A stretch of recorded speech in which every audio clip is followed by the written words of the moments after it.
Somebody's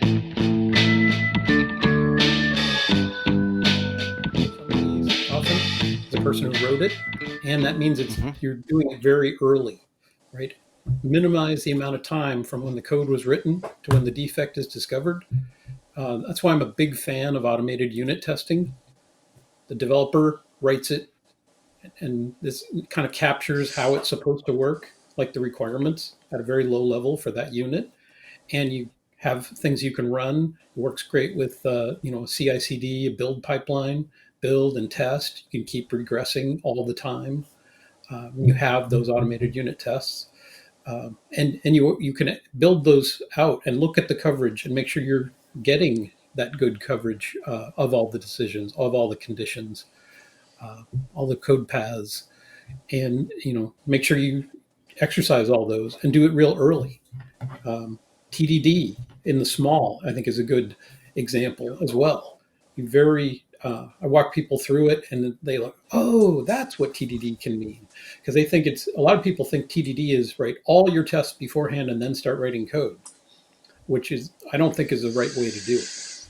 Right? You want to write a test, it fails, you write enough code to make it work, and you keep iterating, adding a test till it fails, making it work. You keep generalizing, and then pretty soon you've got code that works, and it has the exception cases and the possible errors caught right from the beginning. Instead of, I remember you used to have to think about adding that at the end. You go, oh, I got a test case that doesn't work. Now I got to change the code just so it can handle like a null string or an empty string. And it's much better to think about these things right from the beginning and build it right in. And so a lot of times you do see the light bulb go on, and that works for those tiny, like module level functions that operate on an input and an output. You've also got acceptance TDD, which works a little bit higher level. So this story isn't done until it meets these acceptance criteria, and you've actually got tests for it. Then you don't have the problem of this story is done in my sprint. We're in the next sprint. Oh wait, there's a bunch of things that don't work. That software is not actually done. So the done criteria, I've seen teams adjust their done criteria so that if you don't have good tests for it and doesn't pass all those tests, it's not done.